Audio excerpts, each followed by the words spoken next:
This is really breaking up. Welcome from Alpha to Omega.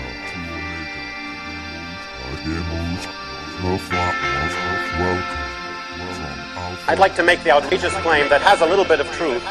All of this things that's happening now with the computer, the digitalization of our society, of information, you could say in a way is the result of a philosophical question that was raised by David Hilbert at the beginning of the century.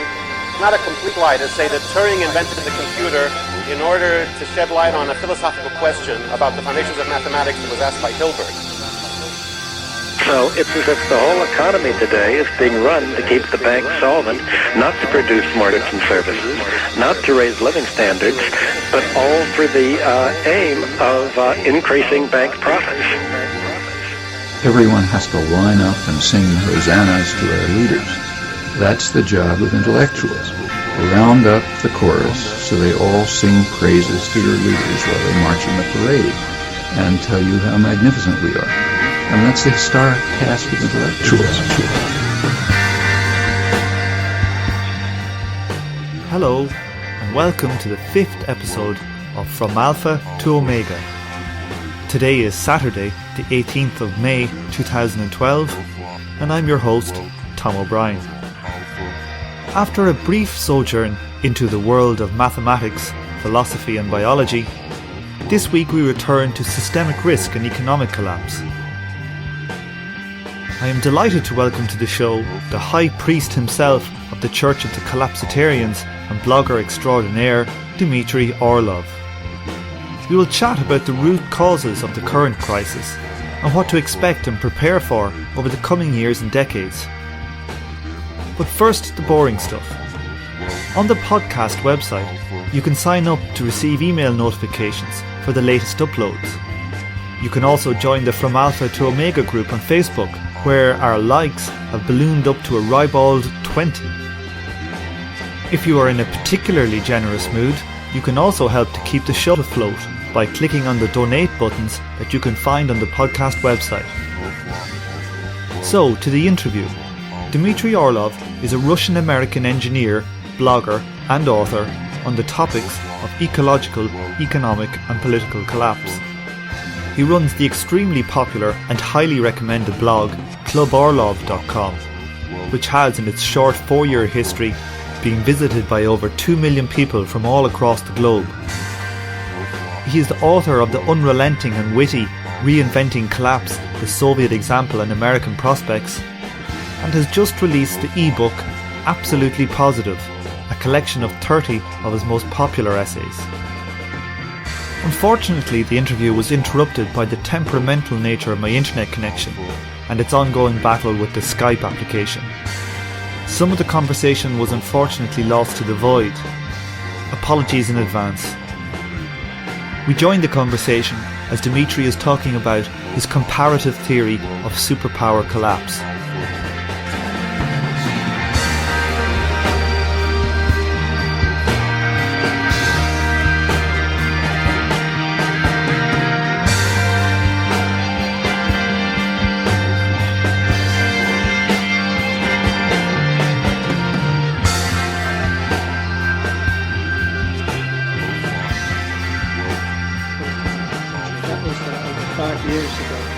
Basically, it compared the survivability of the United States when facing collapse to the survivability of the Soviet Union. Based on my observations and my projections of what I saw in the Soviet Union onto what I was seeing in the United States as cultural, economic patterns, I discovered that the Soviet living arrangement was paradoxically resilient in the face of economic and political collapse.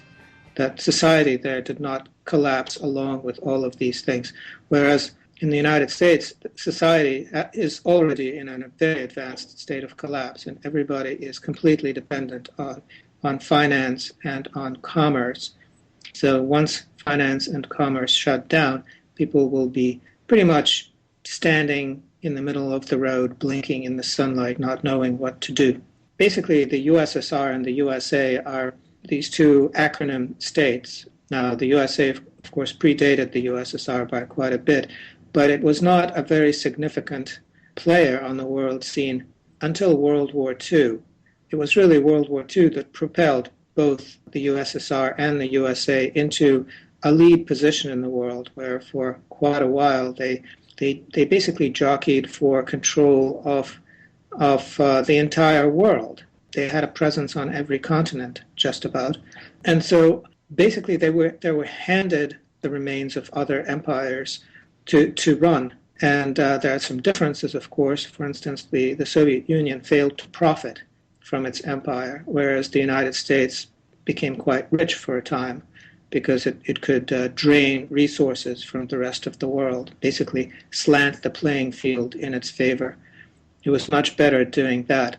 But there were other patterns that were very, very similar. The pattern of militarism that destroyed the USSR and is in the process of destroying the USA, where the military, with each passing year, soaks up more and more resources, greater and greater share of gross national product, but delivers nothing but a string of defeats. Those patterns are identical between the USSR and the USA. So the USSR couldn't win in Afghanistan. The USA can't prevail in Afghanistan either. And so it's just a one defeat after another. Another parallel that can be drawn is national bankruptcy. Basically, these empires, they drain resources that are available to them and then go bankrupt. They overrun their ability to finance their own existence. So the Soviet Union went bankrupt, and the United States is in the process of going bankrupt. It's faced with this perspective of runaway debt that cannot really be sustained. The rate at which the federal government of the United States, and the states as well, are taking on debt is completely unsustainable. In that way, I think the USA will follow the USSR through national bankruptcy and then political dissolution. What was the role of peak oil? Because you quite famously say that one of the key drivers of the collapse of the Soviet Union was a peaking in their oil production. What role has this played in the demise of America? Well, both the USSR and the USA are predicated on the concept of constant growth. When that fails, all sorts of things cease to function. All sorts of plans go awry. All sorts of arrangements cannot be perpetuated. Now, what happened with the USSR was a double hit. First of all, their oil production peaked. There was an all-time peak. There was a resurgence of production in the Russian Federation and various other former Soviet republics, but the all-time peak of Soviet production will probably never be achieved. So their production started dwindling about 3 years before the USSR became a bunch of separate states. And at the same time, that was the exact period of time when Prudhoe Bay and North Sea, Prudhoe Bay and Alaska, went on stream. Because of that, the oil price on the world market plummeted to an all-time low, below $10 a barrel, as opposed to something like $120 a barrel, which is what it is now. So at that price, the USSR could no longer sell oil to finance its imports, and it became very dependent on all sorts of imports by that point because the Soviet economy was underperforming, was hollowing out, and very significantly, Soviet agriculture was never able to feed the entire population. So they depended on grain imports, mostly for feeding livestock, for protein. So when that became a problem, they started taking on debt. And in the final stages, Gorbachev was on the phone with Germany, trying to get the Germans, Helmut Kohl, to intercede with the Americans, trying to get some more credits to keep the game going a few more months. So basically that's how the Soviet Union folded, is they couldn't continue to finance the imports that they needed to feed their own people. With the United States, the situation is quite different because the Soviet Union and now Russia are oil exporters, whereas the United States is an oil importer as of 1970 or so.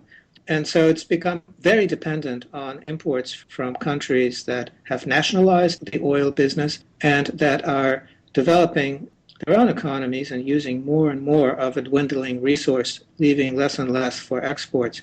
So in that sense, the United States is being driven into a corner where they have a very oil-dependent economy, a lot of driving. The landscape in the United States is not survivable without a private automobile.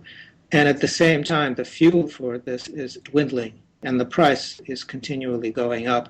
That is a different path, but it all hinges on the availability of energy and the fact that the supply of energy is such that it can no longer continue to produce economic growth. It's just gone. He says it's gone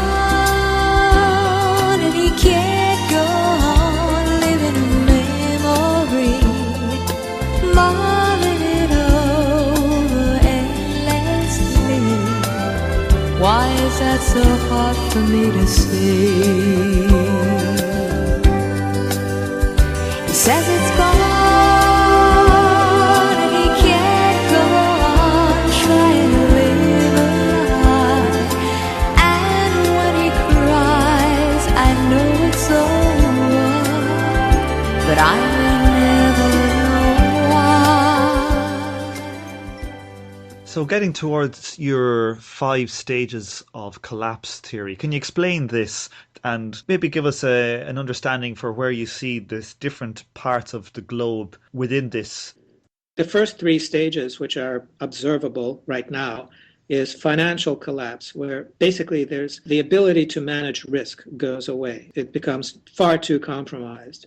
And so there's really no way to plan financially for the future. All of that becomes wrapped up in political problems because governments can't afford to have their banks fail. So they start printing money, they start issuing public debt to paper over these gigantic privately generated holes in the financial system. And then commercial collapse really has to do with the failure of the financial system and the fact that it can no longer provide credit on reasonable terms. There's a lack of credit, and that slows commerce to a point where people start losing access to the products that they need in order to live, in order to continue functioning in society. And that feeds back into financial collapse because those people can't make debt payments anymore. So there's a spiral there, a feedback pattern. It also feeds into political instability where governments fail. For instance, now there isn't really a government in Greece. There's probably going to be another election.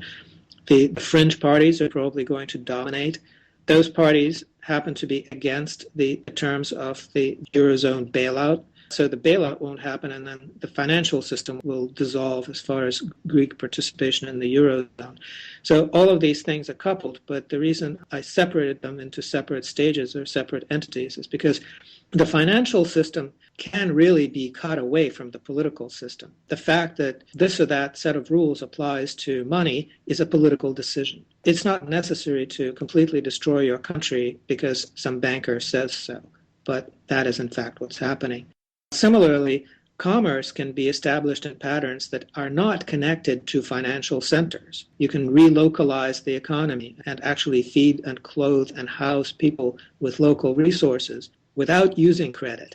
It is possible. It has been done. So these things are separable in some ways.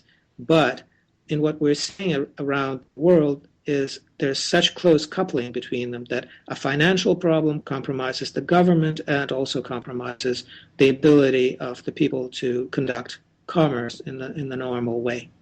The last 2 are social collapse, where various types of public institutions fail. They could be churches, they could be charities, they could be other types of social organization. There could be very local types of political organizations as well, but nothing on the level of the nation state. Such institutions are sometimes quite strong and can hold together quite well. So, for instance, after the Soviet Union collapsed, the living arrangement of people living in the apartments that were assigned to them by the government, it persisted even after the government was gone. Compare that to the typical arrangement in the United States, where you live depends on the existence of a finance company that handles your mortgage payments. So that is a social arrangement that persists. Another example is in the United States, people need either money or health insurance in order to get medical care. There is some kind of free medical care provided, mostly through emergency rooms, but that is extremely expensive and not very good. Whereas in Russia, there was a system of public health that continued to function even after the government became completely dysfunctional and actually largely stopped doing anything for a time. So those are examples of social arrangements that are sufficiently well organized to exist without political backing. And then cultural collapse is, well, another thing in Russia is that, on the cultural level, people had all these coping mechanisms. The families were relatively strong. Neighbors knew each other, and people looked out for each other and cooperated in all sorts of ways. So how they behaved towards each other changed in some dramatic ways, but in other ways remained the same and provided a lot of survival strategies for people. Whereas in the United States, society is very atomized. People don't know their neighbors. Their interactions are very scripted and really revolve around money and around status, not around really taking care of each other in any meaningful way. And these relationships generally, they don't survive periods of extended stress. People do come together in emergencies, but if the emergency is permanent in nature, then society in the United States is just atomized, except for a few immigrant communities, a few old neighborhoods here and there. People really don't know each other. When I talk to people about collapse, people point out iPads and the Large Hadron Collider.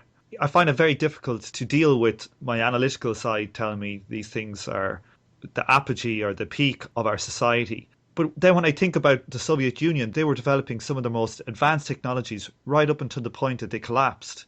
Amazingly enough, they continue developing some of these technologies. Russia still has the only real viable space presence. The Russian space program, which inherited everything from the Soviet space program, is really a global achievement. It's the only project of this sort that still exists and is still successful. There are quite a few other examples where the Soviet Union and now Russia are in the forefront. This is not commonly heard in the West because there is an imposed bias in Western press to represent Russia as backward, as failed. But to give you one concrete example, for instance, in Russia, there's a type of surgery that you can get for having a deviated septum in the nose, which does not involve cutting the cartilage, which is the way they do it in the West. It involves softening the cartilage using a special laser and then putting in a splint. It's a non-invasive sort of surgery, and the results are much better. So people who want to get that surgery done have to go to St. Petersburg or Moscow. They can't get it done in the United States or in England.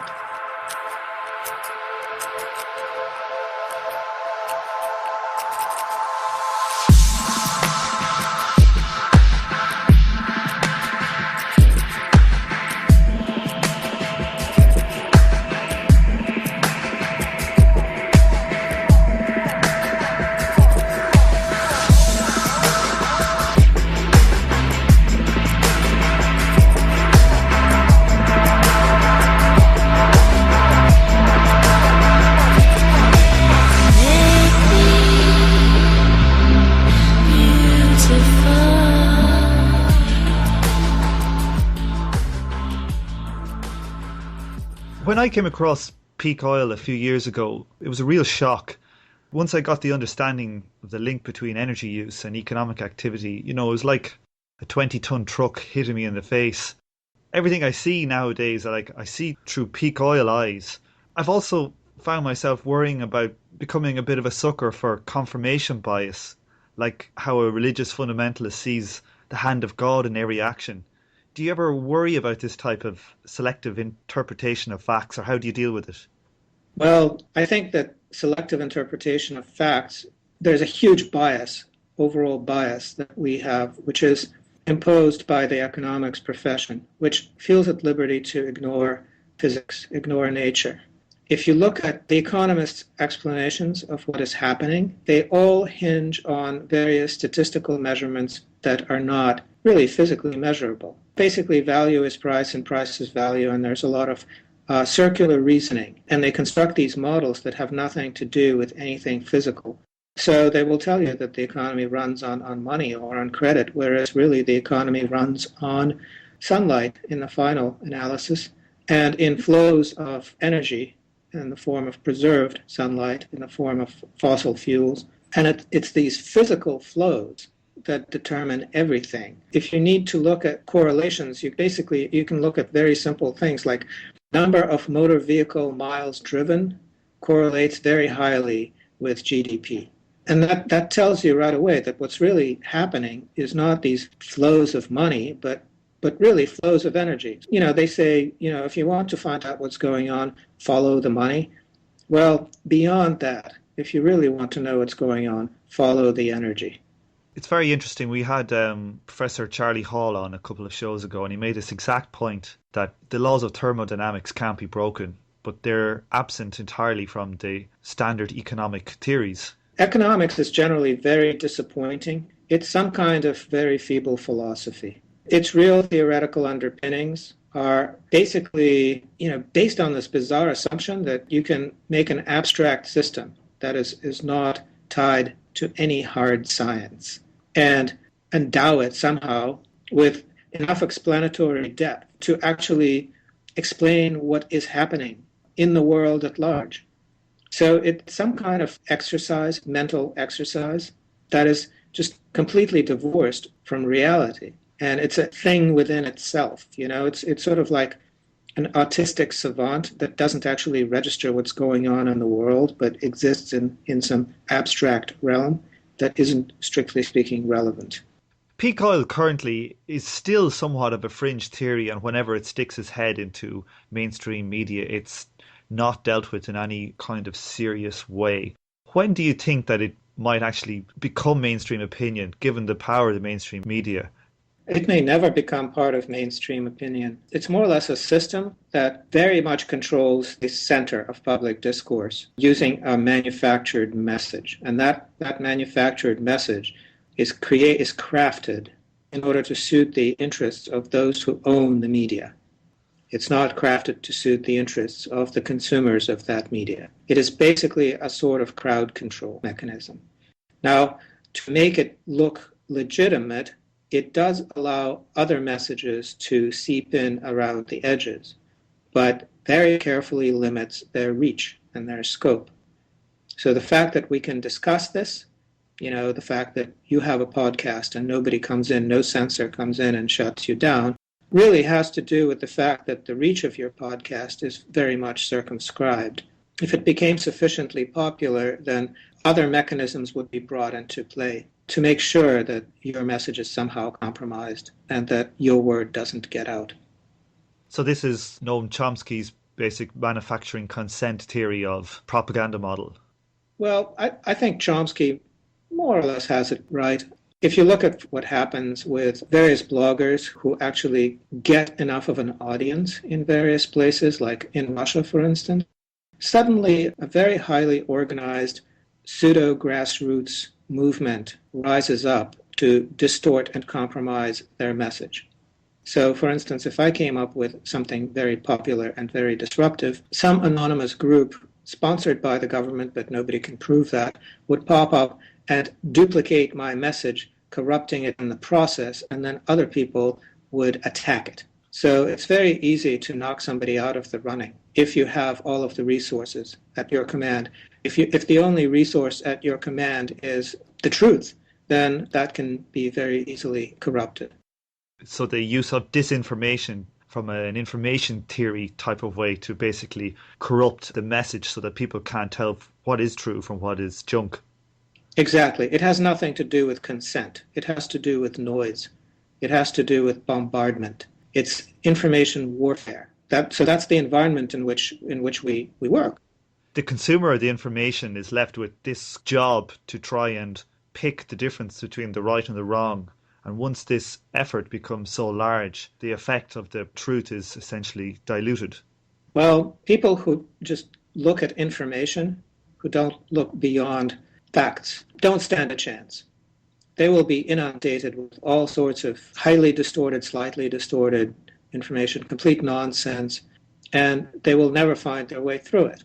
The way people need to approach such subjects is by developing a philosophical perspective, a system of belief, a coherent system of belief. It isn't really just ideology or something simple like that, but it's a value system that they live by.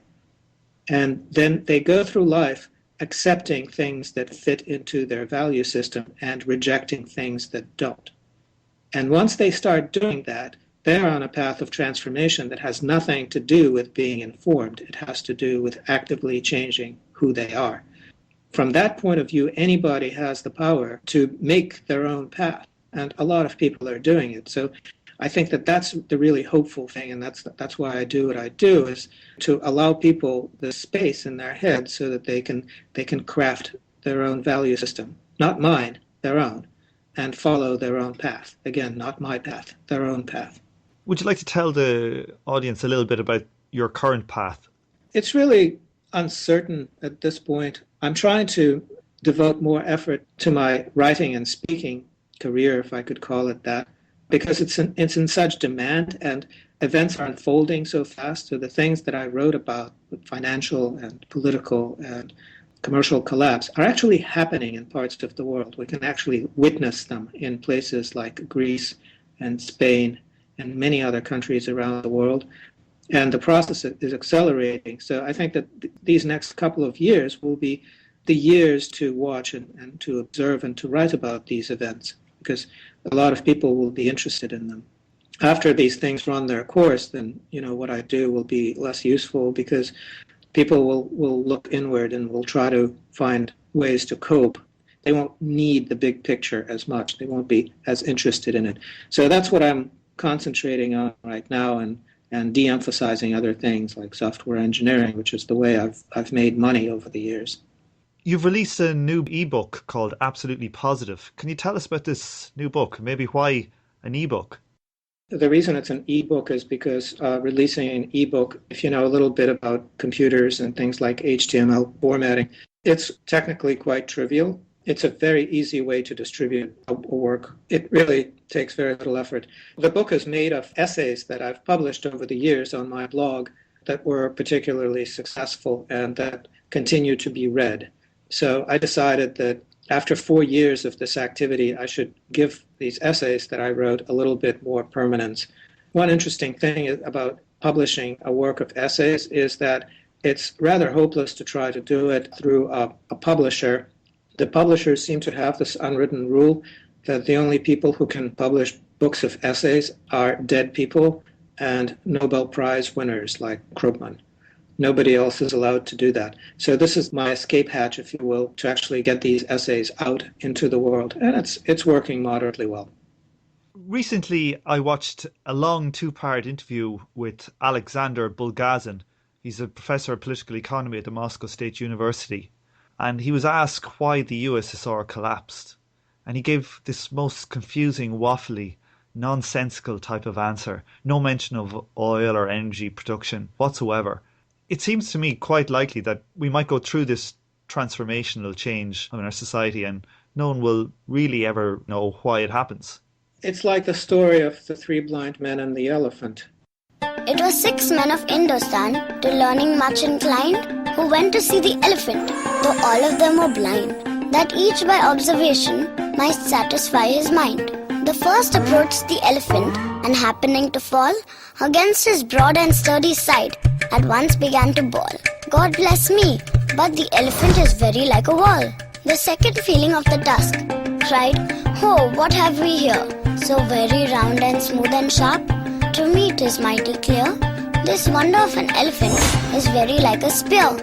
The third approached the animal, and happening to take the squirming trunk within his hands, thus boldly up he spake, "I see," quoth he, "the elephant is very like a snake." The fourth reached out an eager hand and felt about the knee. "What most this wondrous beast is like is mighty plain," quoth he. "'Tis clear enough the elephant is very like a tree." The fifth, who chanced to touch the ear, said, "Even the blindest man can tell what this resembles the most. Deny the fact who can. This marvel of an elephant is very like a fan."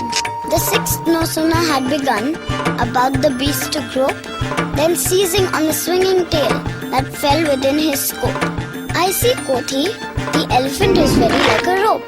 And so these men of Indostan disputed loud and long, each in his own opinion exceeding stiff and strong, though each was partly in the right and all were in the wrong. The people who have a lot of weight assigned to their opinions are professionals. If they're professionals, then they're professionals in some specific discipline. It could be finance, it could be economics, it could be political science, it could be sociology, it could be history, cultural criticism. They view everything from a particular perspective. Now, there is no such science as collapsology, the study of collapses. It's not recognized.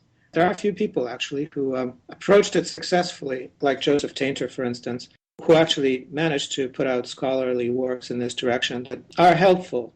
But overall, the trend is to listen to experts who have never studied the subject in question. So they're just basically, ad-libbing a little bit or giving their own perspective from the point of view of their specific narrow specialization. When I released my first episode of this podcast interviewing Professor Charlie Hall, a friend sent me an article, I think from the Daily Telegraph, saying how everything's going to be fine, all we need is a few thorium nuclear reactors. And in the last couple of weeks, I've read a couple of things on the internet about NASA and generating cold fusion. What do you make of all this stuff and how the people are reacting to these stories? If you just keep economic growth going, even if you improve the energy efficiency of the economy, lower the energy intensity per unit gross GDP, you would still get a boiling hot planet in a couple of hundred years. So it doesn't matter whether you get it from cold fusion or from thorium or from what have you. You just can't have ever accelerating pace of economic activity because it involves a flow of energy.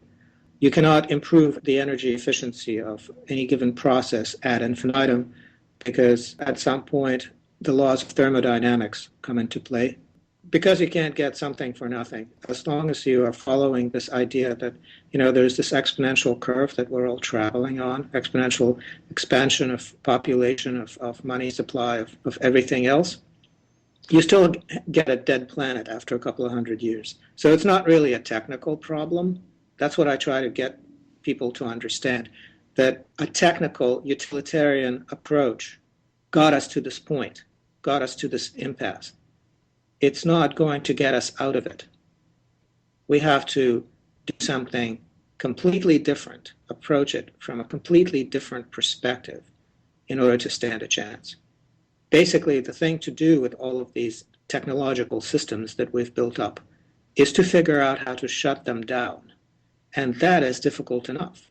We have all these nuclear reactors that will go Fukushima on us if they're not supplied with electricity externally for many, many decades. And that is one of the biggest problems we face. There are also a lot of other issues where we can't just shut it down. We have to shut it down in stages and carefully. So that's where people should be devoting their energies, and how to shut down this industrial economy that we have. So you talked recently on your website about the increase in brownouts in America. That's electricity basically going down. What is the current state of the American energy infrastructure? Well, about half the electricity is generated with coal, which has no upside potential at this point, no growth potential. Right now, there's a glut of natural gas, so a lot of power plants are burning natural gas to generate base load as opposed to peak load. Natural gas-fired power plants can ramp up and down very quickly, unlike nuclear and coal, which take many hours to heat up and cool down. So usually gas was used for peak electricity production, but I guess it's also being used now because gas is so cheap for base load. But the reason gas is so cheap is because of this silly financial game with shale gas. A lot of money got spent drilling these wells that deplete very quickly and are not really a very good way to produce energy. But it's a really good way to produce, well, it was for a short period of time, a very good way to produce financial results for exploration and production companies like Chesapeake Energy, which is now probably going to go bankrupt, along with quite a bit of the rest of the shale gas industry. So this is a temporary condition. Now, as far as the blackouts and brownouts, that is a legacy of underinvestment in the electric grid in the United States. There's really just no money to upgrade it. And with each passing year, the equipment gets older, the transformer farms get older, the transmission lines become more and more fragile and more susceptible to failure. And the grid is structured in a way that there's very high chance of cascaded failure. So one point failure spreads throughout the system, causes a large blackout instead of a small one. And if you look at the frequency of blackouts, of power cuts in the United States, that frequency is increasing exponentially. And that is one of the most frightening curves because, if the number of blackouts doubles every year, then that means lights out in about 5 years, permanently. And there's nothing really to indicate that this trend is broken. It might be, but there's nothing to indicate that. So that really puts a time limit on the whole experiment. What role do you think privatization has played in the energy industry in America, not getting the funds that it needs to upgrade all these infrastructures? I think that they're related, but basically privatization in the US is yet another financial swindle. At some point in the US, it was discovered that the only way to make money at the top is by cheating. That gave us things like Enron. But the problem has never gone away. The tendency to game the system, to manipulate the markets using all kinds of financial schemes, that hasn't gone away because that has become the core competency of the United States as a country. That's what they do as a country now. They're financial manipulators. So they can't stop doing that because what else would there be for them to do? So the privatization, it was talked about as a way to save money for the consumers. I don't believe it has done that. I think instead it has driven up costs everywhere by extracting a lot of money into private profits. That was the reason it was being done, and that is actually what happened. And of course, if the money is being siphoned off and sent offshore somewhere so to make the very rich people even richer, then that money isn't available to upgrade transformer farms and transmission lines. There was a blackout in the middle of Boston where I live. A big part of the town where I was working at the time was shut down for almost a week. All the businesses closed. Nothing happens without electricity. It must make for an interesting city when everything is shut down and people can't go to work.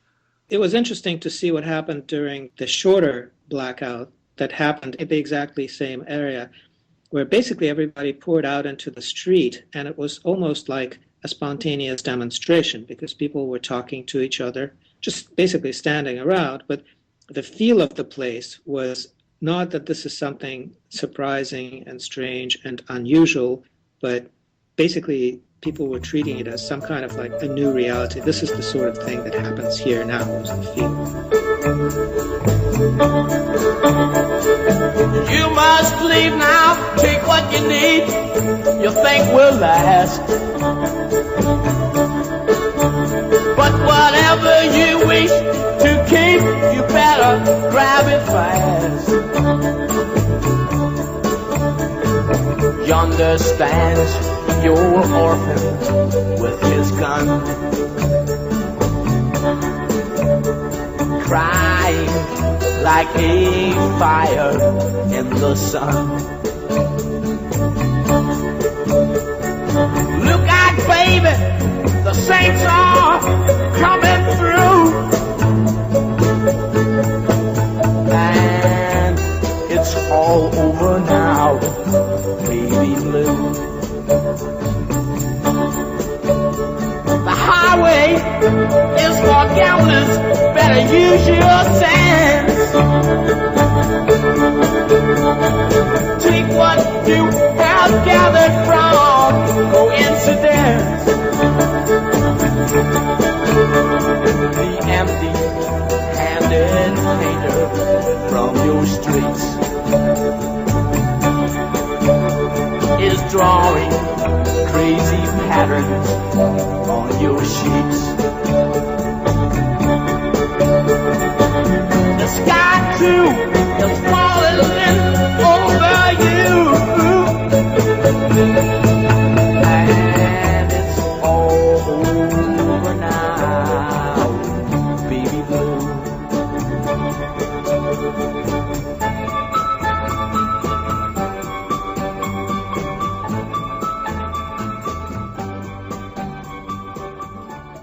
You've lived in both the old Soviet Union and in America. Adam Smith talked of the market working as if moved by an invisible hand to create the best outcomes for a society.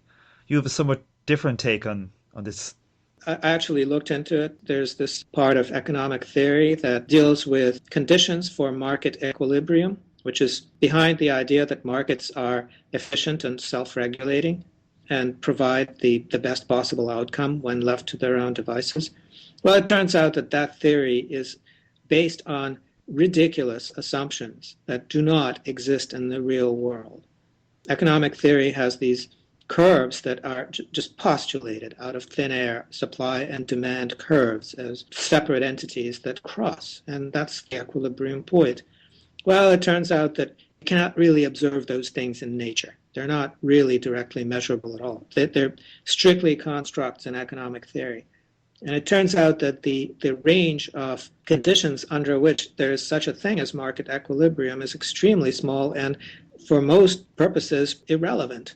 There's really no reason to think that there's some kind of an invisible hand that isn't actually somebody's hand that you're not seeing.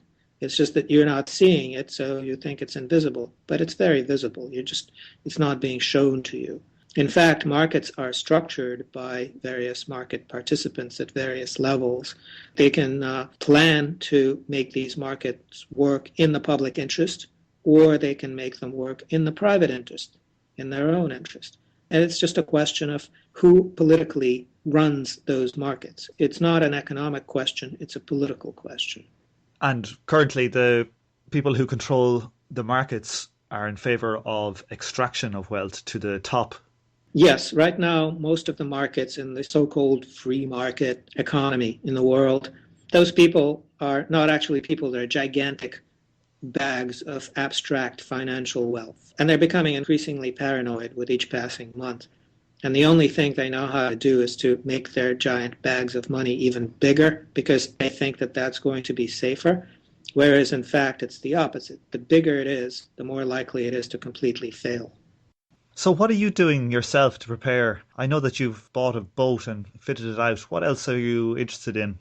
Well, I'm interested in all sorts of things, but I'm not really, a kind of doomer, prepper person. I just live my life, and I have some amount of situational awareness that keeps me out of trouble, and it'll carry me through, I think. I don't think I'll have to do anything very highly specific. I don't really buy into this high burn rate kind of consumerist living arrangement that most Americans are involved in. My needs are not very great, and that probably makes me more resilient than most. I've watched a number of your videos on YouTube and the like, and what strikes me when you deliver a speech to an audience is that the audience reacts to your theme as if it's like all a big joke.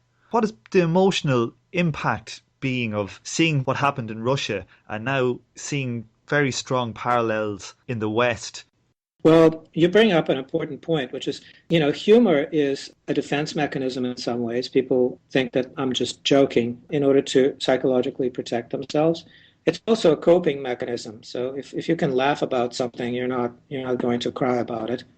And I would say that, having a healthy sense of humor is really very important. One of the most important survival strategies is to be able to joke about things. There's a lot of gallows humor that went on in Russia during the worst times. And that is helpful. Now, one thing I notice in the audiences over the years is that, a lot of people are still laughing. That's a typical thing. Especially young people, they still have their organic, animal optimism that allows them to laugh at just about anything. I cater to that a little bit. I try to throw in jokes so that it's not that they have to figure out for themselves that, that you can laugh about it. I actually try to get them to laugh a few times during each talk. But I also noticed that some people, especially older people, are in absolute shock. The process with them is different. First of all, they recognize that what I'm saying has something to it, that it's true, that I'm not just making things up. I'm saying things that make immediate sense to them. And secondly, they are not in a position where they can laugh about it because they're really in pain, psychologically, psychically. They are in pain over what they're seeing happen to them, to their world. That is a big change that I'm seeing. I think that once nobody in the audience laughs at my jokes, I'll be in a lot of trouble, because at that point I'll be in a very, very serious business of actually trying to comfort people through a very difficult situation. And that is a much taller order than just coming out and being laughed at. But what about your own personal emotional impact? The devastation of what happened for a number of years in the Soviet era collapse, and now having to see this yourself again. This is quite a double whammy. Well, morticians are not really emotionally affected by the sight of cadavers. And I think I've become something like that. I've become desensitized by watching these things. I approach these issues in an almost professional capacity. So it doesn't actually affect me emotionally at all. In terms of my own life and the things that I enjoy, I derive a lot of pleasure from fairly simple things, from nature, from reading things that have nothing to do with this subject, and interacting with people where, it's not something that I bring up with them. I can lead a perfectly normal life and yet devote quite a bit of my time to this particular field of study.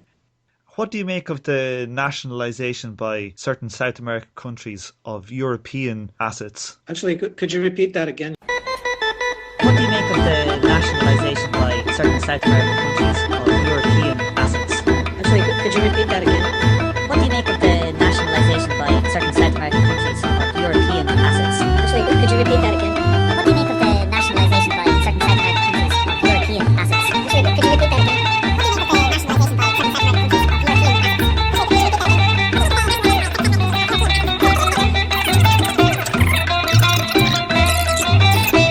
Ένα σίδερα αναμένο έχω στην καρδιά. Είναι η δική σου αγάπη που με τυραννά.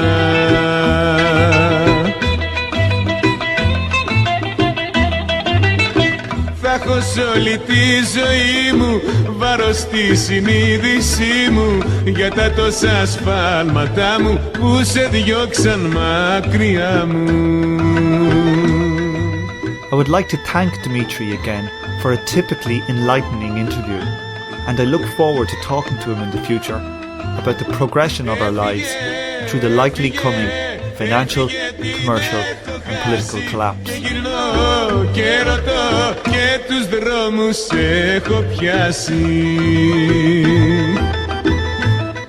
On this episode, you heard the theme tune Shine On You Crazy Scumbag by Clivestar, the Carpenters singing When It's Gone, the theme tune from Nip Tuck, and the parable of The Six Blind Men and the Elephant by Fat Fish Productions. Απ' τον ύπνο μου ξυπνάω κι όλο σε ζητώ. Τώρα έχω καταλάβει πόσο σ' αγαπώ. You also heard Van Morrison and the Them singing Bob Dylan's classic, It's All Over Now, Baby Blue. And in solidarity with the Greek population struggling with austerity and their attempt to free themselves from the clutches of the banking oligarchy, you are now listening to Stelios Kazadzidis singing Effigy, Effigy. Έφυγε, έφυγε, έφυγε, την έχω χάσει και γυρνώ και ρωτώ και τους δρόμους έχω πιάσει. To play us out this week, we have an extract from Aristotle's Metaphysics taken from Bertrand Russell's The History of Western Philosophy. I hope you join me for the next episode of From Alpha to Omega.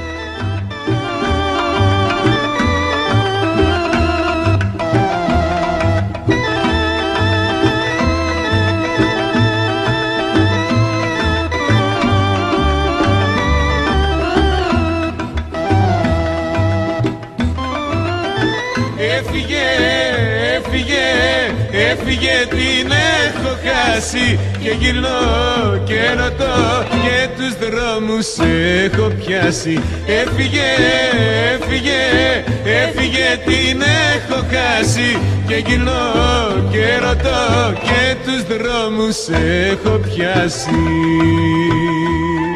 If reason is divine, then in comparison with man, the life in accordance with it is divine in comparison with human life.